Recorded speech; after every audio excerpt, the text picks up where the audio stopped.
Well, the key takeaways are that the United States and the United Kingdom share so much in common. We share values, we share history, we share a similar outlook in terms of the challenges that we face in today's global economy. And I think we share a lot of interests and opportunities. So I'm delighted to have been here visiting Scotland and London on the second part of the dialogues on the future of Atlantic trade and where this takes us. I'm really open-minded about where this takes us. I'm extremely optimistic about opportunities that we have to collaborate, to expand upon everything that we share in order to deliver meaningful, concrete results for our workers, our businesses, our communities, and our economies. I mean, such positive rhetoric there, and clearly lots of meetings that keep taking place. I'm sure you'll be aware that for some people in the UK, that holy grail of a full free trade deal with the US appears to be quite elusive and relatively delayed, years after the Brexit has taken place. Is that your perspective as well? Would you like to get to that full free trade deal fairly soon? Well, let me say a little bit about my perspective, which is what we do in trade and economics has to make sense for our economies and our people with respect to the partners that we work with, but also with respect to the challenges that we're facing. The global economy that we are living in today is significantly different from the one just 2.5 years ago.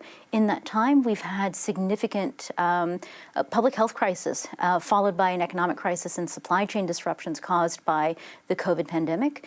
And just in the last 2 months, we've had Russia's invasion of Ukraine, which in addition to being a foreign policy crisis, national security crisis, is also going to have economic impacts that we are all going to have to deal with.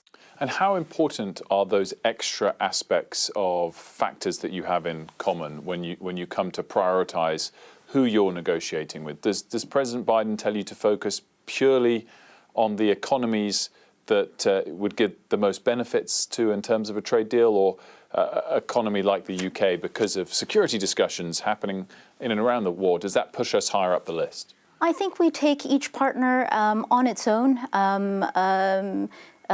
I don't think that we have a list. I certainly don't keep one.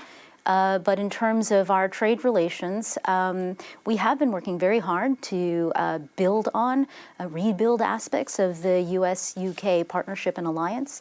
We spent a good part of the last year working out and investing in this relationship. We resolved a 17-year-long WTO dispute between Airbus and Boeing.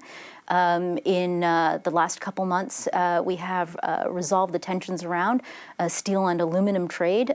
In both cases, we are setting ourselves up for constructive and new approaches to collaborating in trade and economics.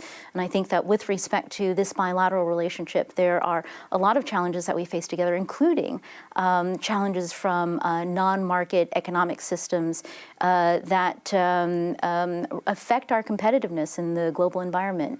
I wanted to touch on the trade sanctions placed on Russia, given the war, and clearly there's all sorts of sanctions, and the trade sanctions are just one area of them. What is the perspective from the US administration on what it would take to then see those sanctions lifted? Is it a case of a simple end to the war and all the sanctions are lifted, or is it very hard for President Putin's regime to earn back the trust and favor of the US administration? I think that, again, in this situation, the dynamics are changing and constantly changing. We don't know how this is going to go. Nothing is predestined, and that means that for all of us, the US, the UK, the European Union, all standing together in alliance against President Putin and his aggression against Ukraine, we have all, and we are all making choices, and we're doing it together. That is a really critical aspect of this. I don't quite know how this will resolve, but I think that the emphasis that I will put here is on the partnership that we see between the US, the UK, the Europeans, other allies in taking joint action and really standing up for a system of values and principles that is important to our vision of a better world. And just bringing things back to the UK-US relationship, what are the key things that you'd like to see from British business and the British government that would speed up the process of some form of free trade deal?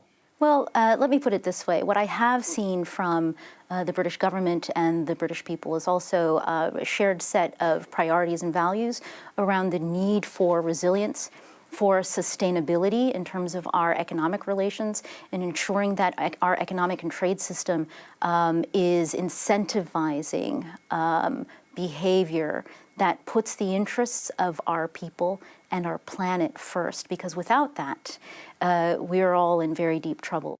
And a free trade deal is what, a year away or many years away? Again, we will see what form our collaboration takes, but regardless of the form, I think that there is a lot that we have to accomplish together.